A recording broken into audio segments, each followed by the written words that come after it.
e ajudar o meu irmão, Senhor. Que os meus dias sejam dias de adoração a Ti. Quero exaltar a Ti. Eu quero exaltar a Ti. Quero exaltar, Senhor.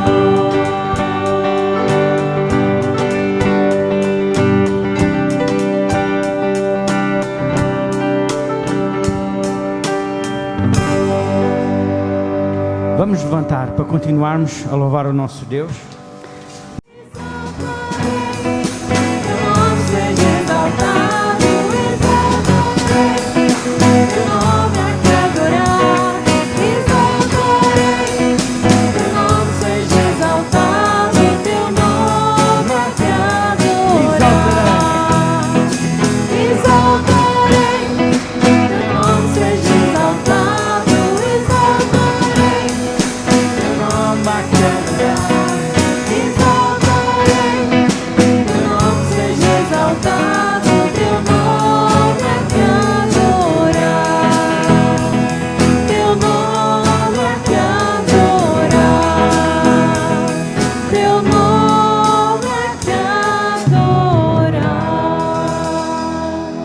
Amém. Vamos fazer agora a leitura bíblica do Salmo 116. Vamos fazê-lo em uníssono, como um só corpo, uma só igreja. Que darei eu ao Senhor por todos os benefícios que me tem feito? Tomarei o cálice da salvação e invocarei o nome do Senhor. Pagarei os meus votos ao Senhor na presença de todo o seu povo. Preciosa é a vista do Senhor, a morte dos seus santos. Ó Senhor, deveras sou teu servo, filho da tua serva. Soltaste as minhas cadeias. Oferecer-te-ei sacrifícios de ação de graças. Invocarei o nome do Senhor. Amém. O que daremos nós ao nosso Deus? O que temos nós para lhe dar, a não ser a nossa vida? Amém? Seremos nós seus servos? Estaremos aqui para o servir? Claro que sim, este é o nosso objetivo. Vamos ter um momento de oração também. E queria pedir à irmã Graça, pudesse orar por nós.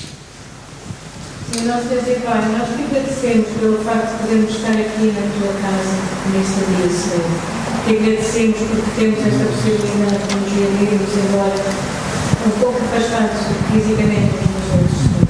O nosso propósito de ouvir aqui hoje é louvar-te, Senhor, é agradecer o teu nome, é dizer que nós queremos viver por ti, Senhor, e é aprender um pouco mais da tua palavra. Senhor, torna-nos dignos desta tua palavra e desta salvação que tu já fizeste por nós na cruz, Senhor. É o que nós te pedimos em nome do nosso Senhor Jesus Cristo. Amém. Amém.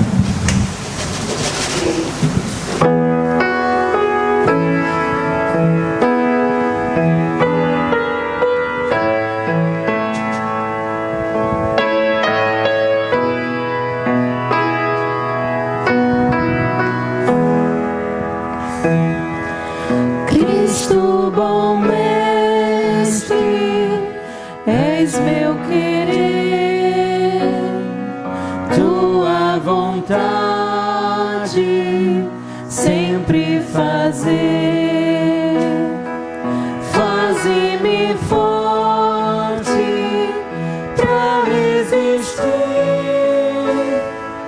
às duras provas que possam vir. Cristo, bom mestre, és meu querer, mais santidade na vida ter. Faze-me floro, Cristo Senhor, mais dependente do teu favor. Cristo, bom mestre, és meu querer, minhas fraquezas todas vencer. Faze-me pronto para lutar,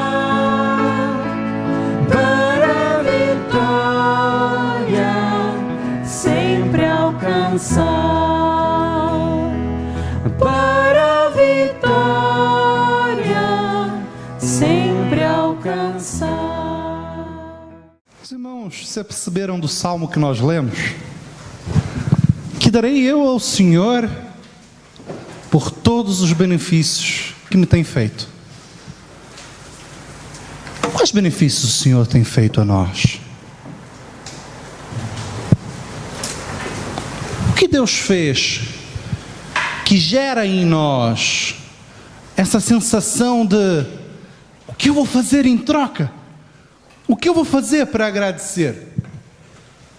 Que motivos temos nós para estarmos aqui reunidos em pleno domingo a cultuar a esse Deus? A salvação. Esse é sempre o nosso máximo. Chegamos sempre a esse, porque afinal de contas é o motivo que nos traz, é o motivo que nos move, é isso que nós acreditamos, a nossa salvação. Mas temos mais motivos para agradecer ao Senhor? O perdão dos nossos pecados. Mais, pela saúde que nos dá. Muitos de nossos irmãos, nomeadamente falamos da nossa irmã Anabela, não está presente porque a saúde não permite. Mas nós, graças a Deus, aqui estamos. Mas por ter completado mais um ano de vida. Por ter completado mais um ano de vida. Por estar a completar mais um ano de vida, não é, Zé Pedro? Ali é mesmo hoje, aqui passou ontem. Quantos motivos nós temos para agradecer a Deus? Sabemos que Deus está sempre connosco em todo o tempo. Aleluia, porque sabemos que Deus está sempre conosco em todos os momentos. Meus queridos, estamos a viver uma situação de pandemia. Não é uma situação comum. Nós que precisamos e sentimos essa necessidade de termos alguém conosco, nesse tempo só piora. E nós temos a certeza de que Deus está conosco. Porque nós, como diz o Salmo, somos seus servos. O salmista ainda diz: eu sou seu servo, filho da sua serva. Que fantástico ter a certeza de que o Deus Todo-Poderoso está ao nosso lado, porque nós somos seus servos. E a pergunta que fica para nós é: que darei eu ao Senhor? O que eu posso fazer para retribuir? Meus queridos, não são os nossos dízimos e ofertas. Nós o vamos fazer agora, como o momento de levantar os dízimos e ofertas e devolver ao Senhor, mas não é isso. Vidas consagradas no altar. Em tudo, Isso é o que nós podemos dar ao Senhor, tendo a certeza de que nunca poderemos pagar aquilo que foi feito por nós na cruz, para nos perdoar os pecados, para nos dar a salvação. Não se engane, meus queridos, não é possível comprar um lugar no céu. Nós ofertamos, sim, com corações gratos ao nosso Deus. Nós dizimamos, sim, porque entendemos que é preciso para a manutenção da obra do Senhor, e não estou a falar somente da obra física que estamos aqui a viver. Nós precisamos, sim, ofertar e fazer o nosso tempo de culto ao Senhor. Mas mais importante que isso, são vidas no altar. Nós nesse momento vamos orar pelos dízimos, pelas ofertas que serão levantadas à saída, mas também pelas vidas. E já que a nossa irmã Ana lembrou-se bem, por mais um ano de vida, eu vou te pedir para que ore nesse momento, minha querida, pelos dízimos, ofertas e pelas vidas no altar do Senhor. Senhor Deus, nós te damos graças por podermos estar aqui na tua casa, Senhor, porque temos essa liberdade e temos saúde para estar aqui. E agradecemos, Senhor, pelas vidas, pela vida que tu nos dás, pela vida que tu nos vais acrescentar dia após dia, e muito em particular hoje pela vida do Zé Pedro, Senhor. Agradecemos por ele, pela família, pela alegria que são para nós, e pedimos que tu abençoes a sua vida e que ele possa crescer e continue a ser um servo teu. Queremos agradecer também pelas ofertas que vão ser recolhidas no final deste culto. Senhor, que a tua igreja possa ter sabedoria para as estabilizar e que elas sirvam também para isso, para que mais vidas possam ser consagradas a ti. Amém. Os irmãos sabem o que eu tenho aqui? Uma aliança. É uma belíssima aliança, por acaso. Não das melhores, mas é boa. Por que eu tenho uma aliança? É casado. Porque sou casado? Sim. Porque tenho um compromisso? Diz aqui o primeiro banco, porque és meu? Sim, amor, tens razão, sou teu. Uma aliança é algo fantástico, e eu não sei quantos irmãos aqui têm uma aliança, mas vou-vos desafiar a olhar para ela nesse momento, quem aí a tiver. Deem mesmo uma boa olhada para ela. E os irmãos que não têm, olha, desculpem, mas podem esticar os olhos para aqueles do lado. Que fantástico, uma aliança. Uma aliança não tem começo e nem fim. É por isso que ela é nesse formato. Nós não conseguimos encontrar o fim dela por mais que tentemos procurar. Os ourives fazem mesmo um belíssimo trabalho para que nós não possamos encontrar as emendas da aliança. A aliança significa algo muito importante. Significa que eu tenho um compromisso. Significa que eu pertenço a alguém. As pessoas, quando olham para a minha mão esquerda, para o meu dedo anelar da mão esquerda, e veem essa aliança, já sabem que eu sou casado. Já agora, por que nós usamos a aliança na mão esquerda? Porque acreditava ser o lado do coração. Não é? O coração a gente sabe que fica mais centralizado, um bocadinho para a esquerda, mas acreditava-se que o lado esquerdo é o lado do coração, e por isso, ao que tudo indica, foi porque botamos a aliança para a mão esquerda. E por que o dedo anelar? Não faço ideia, pois não, Daniel? Sabem, existem algumas lendas, permitam-me usar a expressão lenda. Uma delas foram os egípcios. Eles foram os primeiros a pesquisar a anatomia humana e, ao que parece, os egípcios acreditavam que tinha uma veia ou uma artéria que ligava o dedo anelar diretamente ao nosso coração. Eles não estavam todos errados, afinal de contas, existe, e não só o dedo anelar esquerdo, mas se calhar todos, todos eles estão interligados. E tem uma outra lenda que é a minha favorita. Aquilo uma hora dá, fiquem tranquilos. Tem uma outra lenda que é a minha favorita. É a lenda chinesa. Eles dizem que nós usamos nesse dedo, porque esse dedo significa mesmo o nosso cônjuge. Aliás, eles dizem que cada dedo significa uma coisa. Dizem que o nosso polegar, façam assim, o nosso polegar representa os nossos pais. Dizem que o nosso indicador, façam assim, representa os nossos irmãos, irmãs e amigos. Não façam assim. Ok. Esse dedo diz que significamos nós próprios. E esse dedo, o nosso companheiro. E por último, o menor, os filhos. Agora, olhem que curioso. Eles dizem que se nós juntarmos as nossas mãos, eu vou falar mais alto porque vou tirar o micro.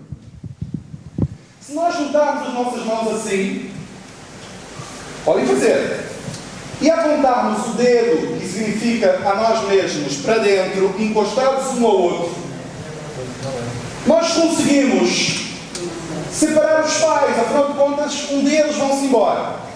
Nós conseguimos separar os irmãos e os amigos, porque nem sempre estão conosco. Os filhos, uma hora casam-se e também se partem. Agora tentem lá separar o casamento. Não vai, pois não?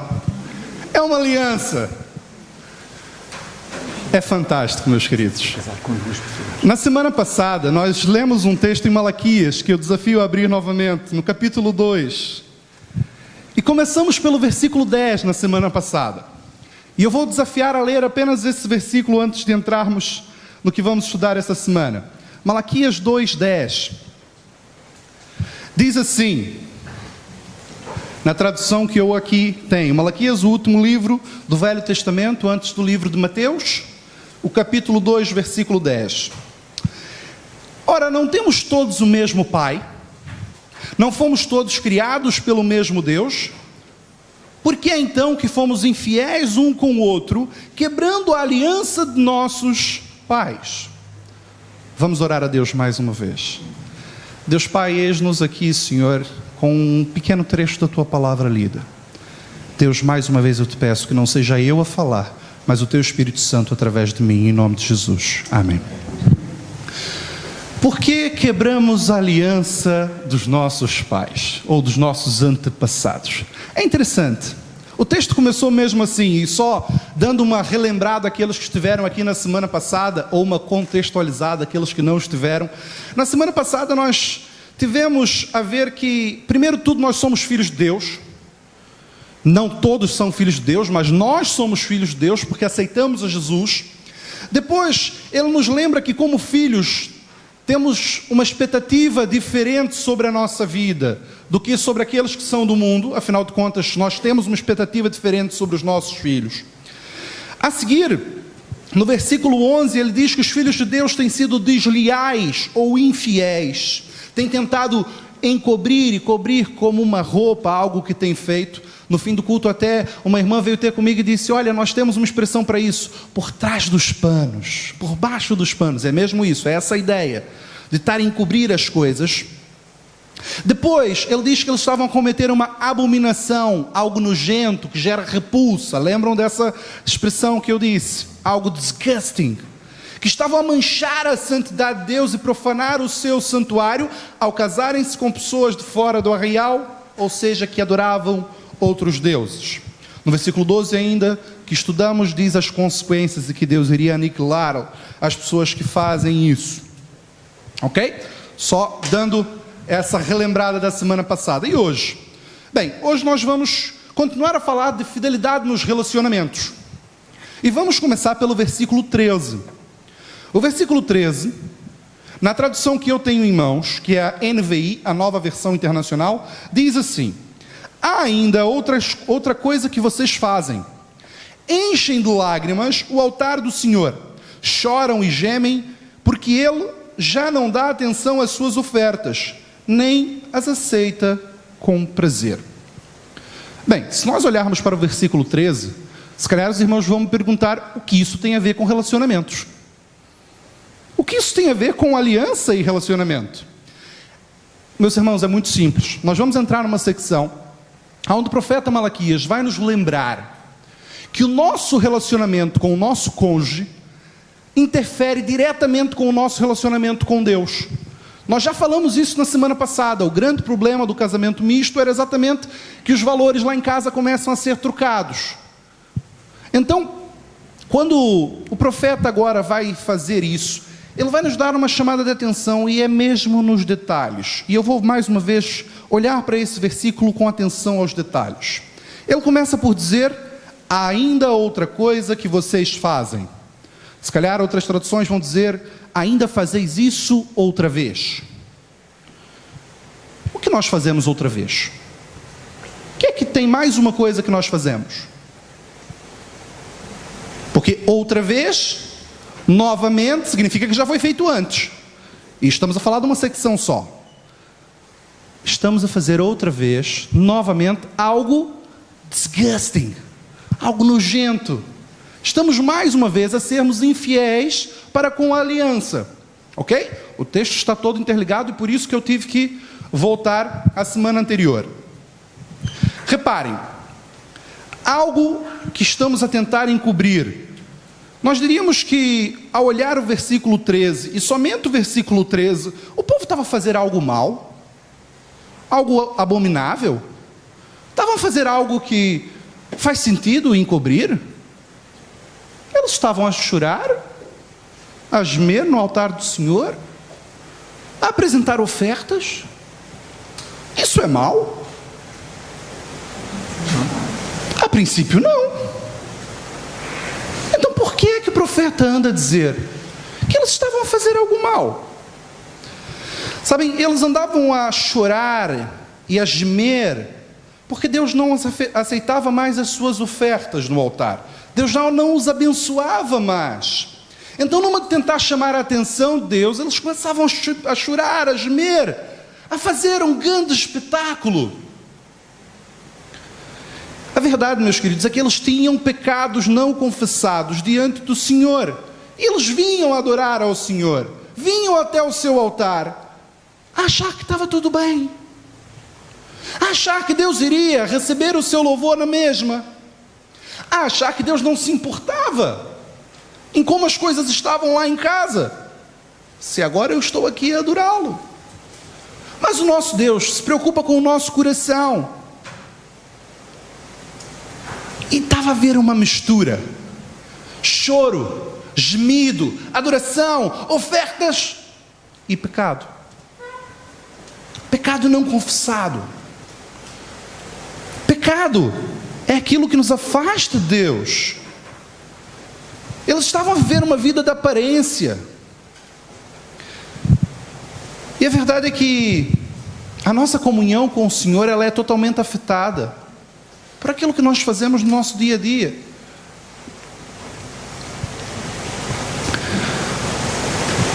Nós primeiro devemos arrepender, depois confessar, para depois adorar ao Senhor. A ordem não pode ser invertida. Aquele povo estava a adorar a Deus, ou pensavam que estavam a adorar a Deus, com pecados não confessados guardados dentro de si. E isso era algo disgusting. Isso era repugnante. Isso era nojento. E reparem, o povo coloca-se diante de Deus, vai dizer: por que, Senhor, não aceita? Por que, Senhor, é que estás a olhar para nós com esse ar de desprezo? Podem olhar o versículo 14. Por que não aceitas o nosso louvor? Por que a nossa adoração? Por que a nossa lágrima o incomoda, Senhor? Perguntava ao povo.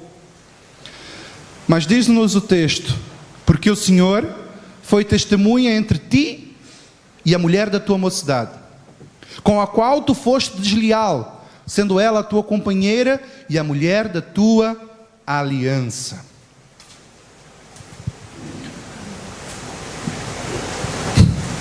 Meus queridos, nós que somos casados, um dia fizemos um voto, uma aliança, perante o nosso cônjuge e perante Deus. Seja diante de um pastor, seja diante de um padre, seja diante de um juiz, seja só nós lá em casa. Nós um dia fizemos uma aliança. E diz-nos o texto bíblico que Deus é a testemunha da nossa aliança.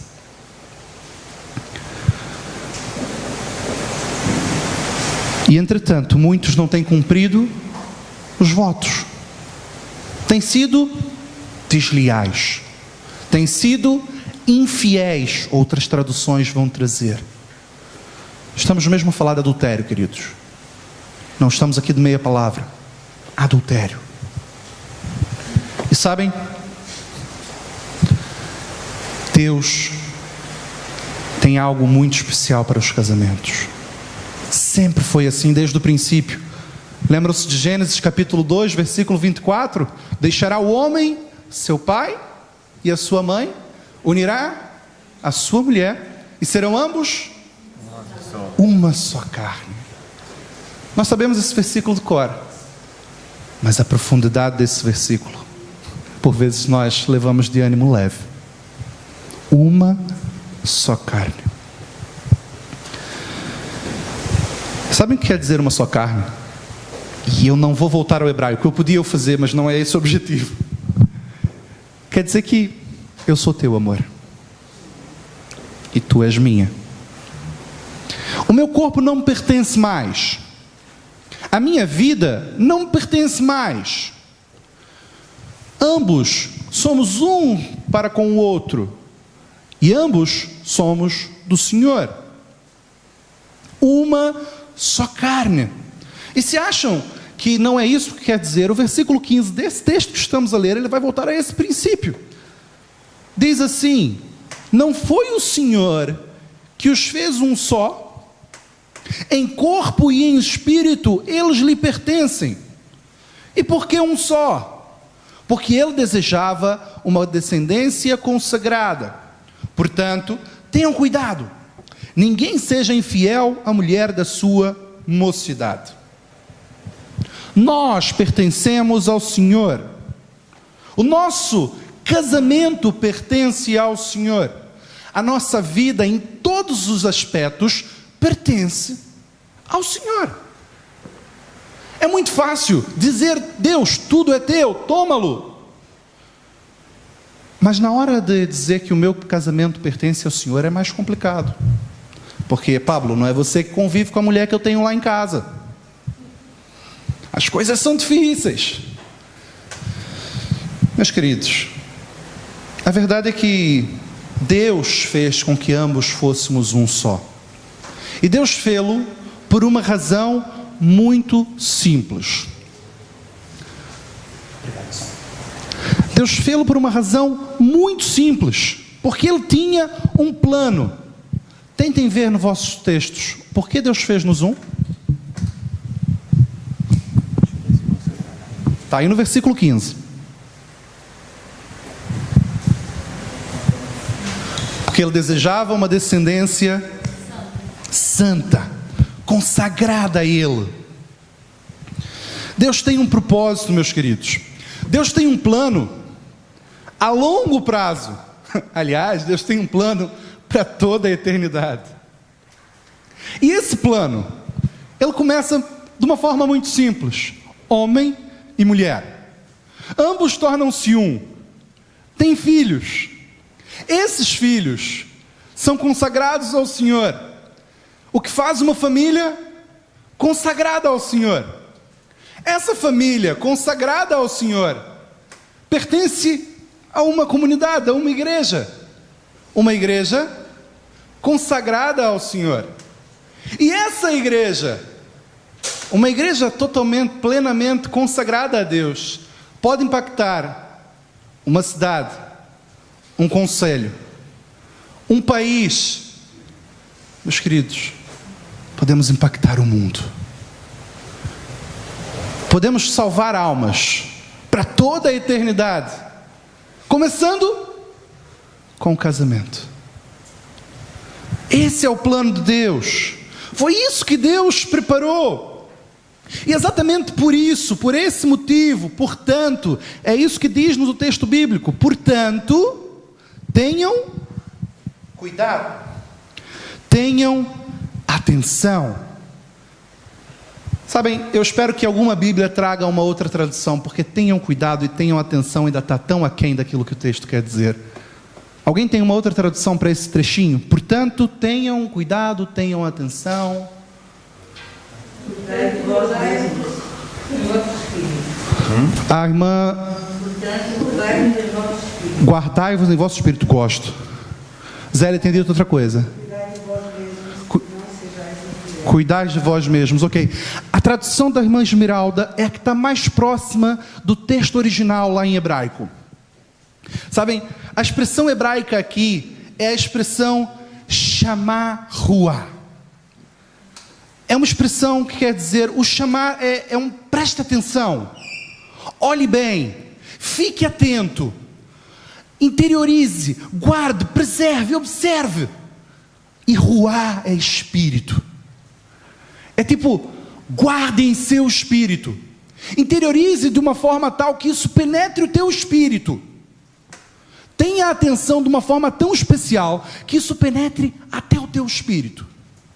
E qual é essa chamada de atenção tão importante? Ninguém seja infiel à mulher da tua mocidade. Percebem o que estamos aqui a falar? Aqueles que têm uma de 40 e querem trocar por duas de 20?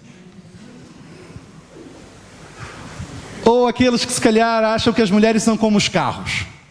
Esse já está me chateado demais, está a dar muitos problemas, lançou um modelo novo, eu vou ali rapidinho na concessionária, deixo uns milhares de euros e volto com um novo para casa. Meus queridos,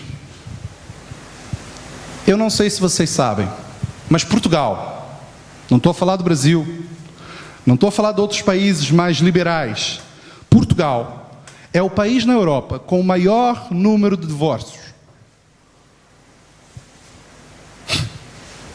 Segundo o site purdata.pt, olhando o número de divórcios a cada 100 casamentos nos últimos 50 anos, na década de 70, nós tínhamos menos de 1% de divórcio. Eram 0,6%. Na década de 80, esse número aumentou, e aumentou bem. Foi para 8,1%, ou seja, mais do que 8 em cada 100. Na década de 90, esse número subiu mais um bocadinho e foi para os 12,9%.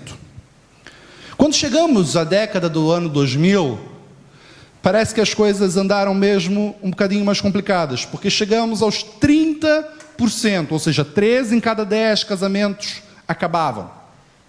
Se nós avançarmos mais uma década, esse número, na década de 2010 a 2019, ele salta para 68,9%. Praticamente 7 em cada 10 casamentos terminam em divórcio. Ao ponto que Portugal, em 2016, fazia mais de 60 divórcios por dia.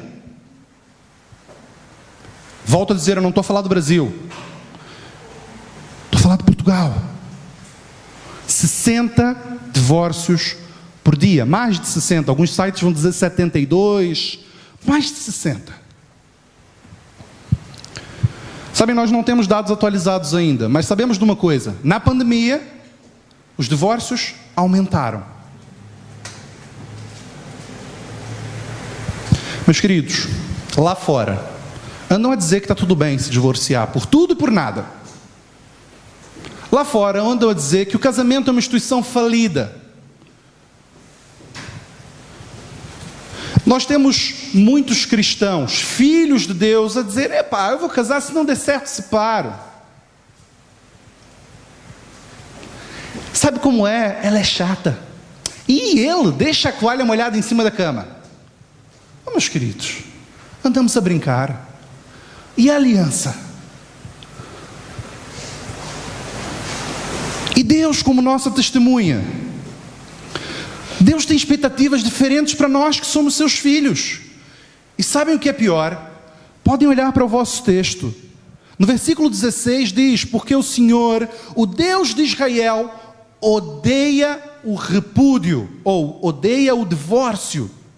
O Deus de amor odeia. E, meus queridos, se vocês têm outra palavra traduzida, ela não vai chegar à profundidade que é, porque a palavra original no hebraico é mesmo sani, ódio, ódio profundo, não suporta, não chega perto. abomina. O nosso Deus odeia o divórcio. O Deus de amor. Consegue entender a profundidade disso? Para nós, filhos de Deus, o divórcio não é uma opção, ou não deveria ser uma opção.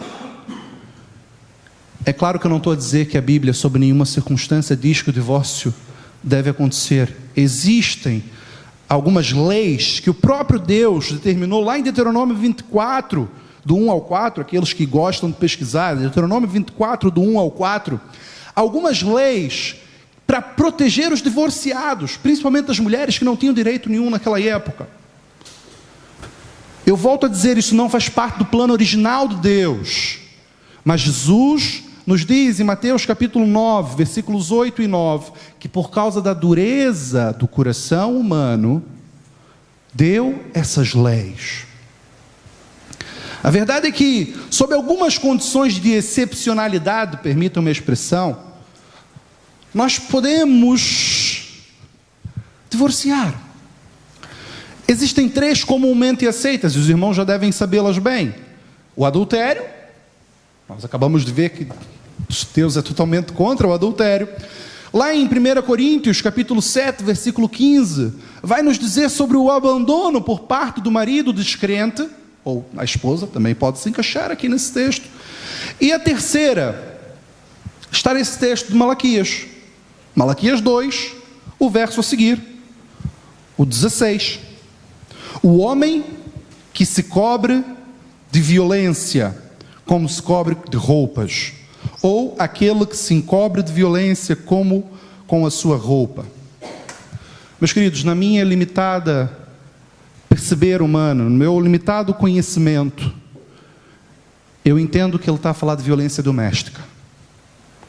Então, se o irmão ou a irmã, muitas vezes, anda a apanhar lá em casa, a gente costuma dizer no Brasil, anda a apanhar para comer sabão e depois anda a apanhar para saber que sabão não se come. Meus queridos, Deus não nos criou para ser sacos de pancada. Venham ter conosco, vamos conversar e vamos ver como é que a gente vai resolver essa situação. Não é plano de Deus. Mas a verdade é que Deus criou o casamento. Voltando ao texto bíblico, a ideia, ela é uma só. Fomos criados para a eternidade. Fomos criados com um propósito claro de um casamento que abençoa uma geração, que abençoa uma nação. Esse texto, ele vai terminar com uma estrutura que é muito conhecida pelos estudiosos da Bíblia, que se chama-se quiasmo. O quiasmo é uma estrutura poética.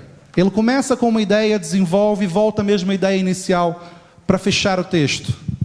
E esse texto ele vai fazer exatamente isso. Ele diz, no final do versículo 16, portanto, ou por causa disso, tendo isso em conta, guardai-vos em vosso espírito, mais uma vez a expressão chamar-o-á, e não sejais desleais, não sejais infiéis, não tentem encobrir, não ponham por baixo dos panos, não venham à casa do Senhor adorar, antes de confessar os nossos pecados. E correndo o risco de eu fazer também um quiasmo, tal como comecei na semana passada, eu volto a dizer, se confessarmos os nossos pecados, Ele é fiel e justo para nos perdoar o pecado e para nos limpar de toda a iniquidade e injustiça. O nosso Deus nos perdoa. O nosso Deus está de braços abertos. Deus nos ama. A igreja não está aqui para condenar ninguém. Tomai sobre vós o meu jugo que é suave, o meu fardo que é leve, diz o Senhor. Nós estamos aqui para abraçar, para orientar, mas estamos aqui para viver segundo a palavra de Deus.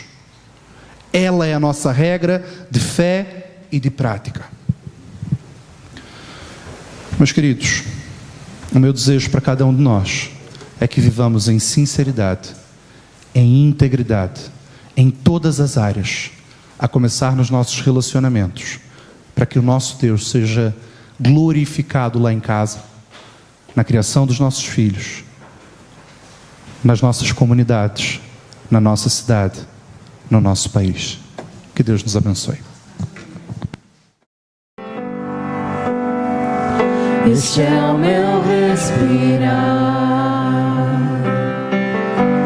Teu Santo Espírito vive em mim,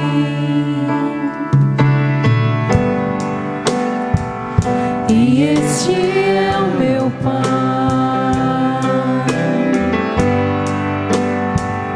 e este é o meu pão, tua vontade feita em mim, e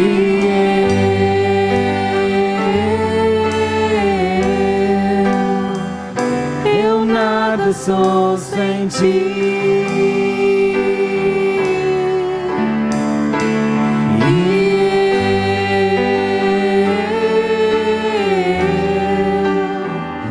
Perdido estou sem ti.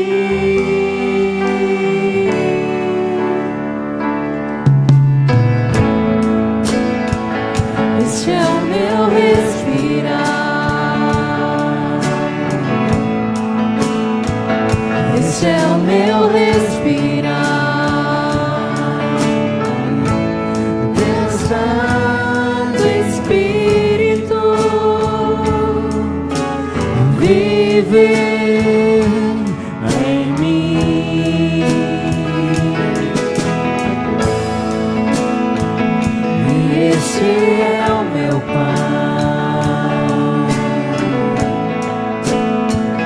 e este é o meu pão, tua vontade feita em mim, e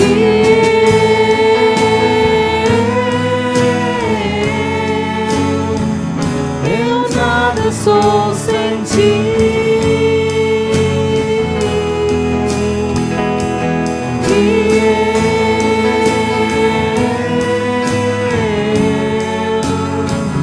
Perdido estou sem ti.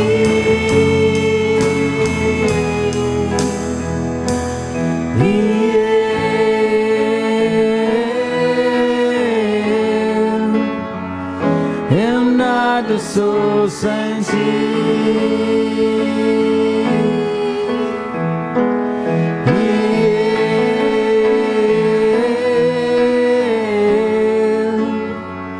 perdido estou sem ti. Eu nada sou sem ti. Perdido estou sem ti.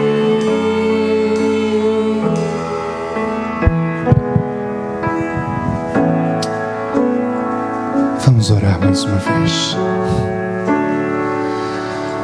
Ah, Senhor, nós nada somos sem Ti, Deus. Estamos perdidos, desgarrados, ó Deus, como ovelhas sem pastor. Cada um, ó Pai, para o seu lado. Precisamos de Ti, da Tua orientação, Senhor. Precisamos que Tu nos guies, ó Pai. Guia-nos para pastos verdejantes, Senhor. Leva-nos para o Teu aprisco, Senhor. Ó Deus, faz-nos entender que a Tua palavra que nos cerca, ó Deus, não é, ó Pai, uma cerca para nos impedir de ir, ó Pai, para a diversão, mas sim um muro de proteção, Senhor, que nos protege do mundo mal. Leva-nos, ó Deus, a entender a profundidade da Tua palavra. Dá-nos, Senhor, sede e fome da Tua palavra.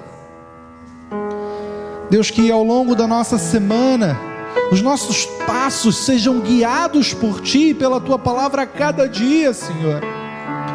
Que os nossos relacionamentos sejam baseados em Ti. Deus, que a educação dos nossos filhos venha de Ti, para que possamos verdadeiramente ser, ó Deus, uma família consagrada a Ti. Reforça, ó Deus, as nossas forças, revigora o nosso ânimo, Senhor, para enfrentar o que ainda há de vir. Deus, nesse tempo aonde a pandemia nos cerca, nós te agradecemos pela Tua proteção, mas te pedimos pelo Teu ânimo também. Sê com cada um dos meus irmãos, ó Pai, que ao longo dessa semana possamos sentir a Tua alegria em nossas vidas. Fica conosco, Deus, leva-nos em paz para os nossos lares, cuida de nós em cada instante, em nome de Jesus, amém. A igreja pode sentar.